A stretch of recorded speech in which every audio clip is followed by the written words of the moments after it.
क्या आपको पता है रेड के दौरान जो भी कैश या एसेट्स बरामद होता है उसका क्या होता है? नहीं पता? तो आइए जानते हैं। तो सबसे पहले ये जान लेते हैं कि रेड करता कौन है। तो बता दें कि वित्त मंत्रालय के अधीन आने वाली संस्थाएं जैसे कि आयकर विभाग यानी कि इनकम टैक्स, केंद्रीय प्रत्यक्ष कर बोर्ड यानी कि सीबीडीटी और प्रवर्तन निदेशालय यानी कि ईडी, डायरेक्टर ऑफ इन्फोर्समेंट। ये लोग ऐसे व्यक्तियों और कंपनियों पर अपनी नजर रखते हैं जो इनकम टैक्स नहीं भरते हैं, टैक्स चोरी करते हैं या विदेशी लेन देन ज्यादा करते हैं। ये एजेंसियां ऐसे लोगों का पूरा इतिहास निकालकर इनकी लिस्ट बना लेती है और फिर एक्शन लेती है। अब आंकड़ों के अनुसार देखा जाए तो साल 2021-22 में ईडी ने कई सारे केस दर्ज करवाए थे, जिसमें फेमा ने यानी कि फॉरेन एक्सचेंज मैनेजमेंट एक्ट ने 5313 और पीएमएलए यानी कि prevention of money laundering act ने 1180 और दोनों को अगर मिलाकर देखा जाए तो 6493 केस दर्ज हुए हैं। अब इतने सारे केस दर्ज हुए हैं तो जरूर रेड भी पड़ी होगी, और अगर रेड पड़ी है तो कई सारा कैश भी बरामद हुआ होगा। लेकिन क्या आपने कभी ये सोचा है रेड के दौरान ईडी जो भी पैसा जब्त करती है उसका क्या होता है? तो हम आपको बता दें कि ईडी सिर्फ पैसा ही नहीं, गोल्ड, प्रॉपर्टी, कार और भी बहुत कुछ जब्त कर लेती है। यही नहीं, कई बार ईडी द्वारा व्यक्ति का अच्छा खासा चलने वाला बिजनेस भी सीज कर लेती है। पर आपको ये पता है कि ईडी इन सब एसेट्स, कैश, प्रॉपर्टी, कार और बिजनेस का आखिर करती क्या है? अगर नहीं पता तो चलो आज मैं आपको बता देती हूँ। सबसे पहले तो हम बात करते हैं ईडी द्वारा जब्त किए गए कैश की।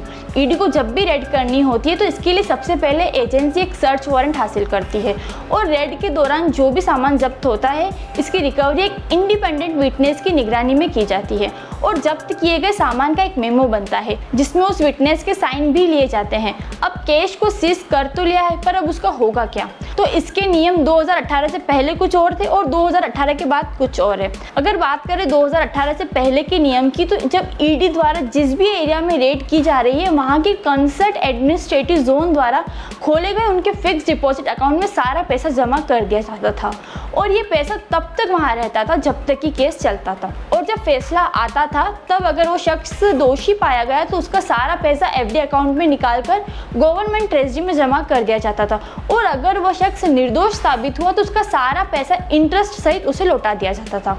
और अब बात करें 2018 के बाद के नियम की, तो इसमें बहुत कुछ बदलाव किए गए हैं। 2018 के बाद अब जो भी पैसा ईडी द्वारा जब्त किया जाता है, अब वो पैसा कॉन्सर्ट एडमिनिस्ट्रेटिव जोन के फिक्स्ड डिपॉजिट अकाउंट में डालने के बजाय अब ईडी के नाम से एक नया पर्सनल डिपॉजिट अकाउंट खोला जाता है और उसमें ये पैसा डाला जाता है। पर ये अकाउंट सिर्फ एसबीआई में ही खोला जा सकता है। ये बदलाव इसलिए किए गए हैं क्योंकि पहले जो एफडी अकाउंट में जो पैसा जाता था उस पर इंटरेस्ट देना पड़ता था, लेकिन अब जो बैंक अकाउंट खोला जाता है उसमें कोई इंटरेस्ट नहीं देना होता है। बाकी सारा प्रोसीजर वैसा का वैसा सेम है। अब बात करें गोल्ड की, तो जब्त गोल्ड को कॉन्सर्ट एडमिनिस्ट्रेटिव जोन के बैंक लॉकर में रखा जाता है, और जब फैसला आता है तो उन्हें फैसले के अकॉर्डिंग सरकारी खजाने में या व्यक्ति को वापस दे दिया जाता है। अब रेड के दौरान ईडी ने अगर किसी की संपत्ति को जब्त कर लिया है तो ऐसे में ट्रायल खत्म होने पर वह व्यक्ति उस संपत्ति का यूज नहीं कर सकता है। किसी संपत्ति को जब्त करने के बाद ईडी को 180 दिन मिलते हैं कि वो सेंट्रल गवर्नमेंट की एडजुडिकेटिंग अथॉरिटी से संपत्तियों को अटैच करने का आदेश प्राप्त कर ले। अब ईडी द्वारा इमूवेबल प्रॉपर्टी, लैंड, घर को अटैच किया गया है, ईडी उस जगह को खाली करने के लिए नोटिस जारी कर सकता है, और अगर एक्यूज पर्सन अपना घर खाली नहीं करता है तो ईडी को राइट है कि वो उससे उसका रेंट मांग सकता है।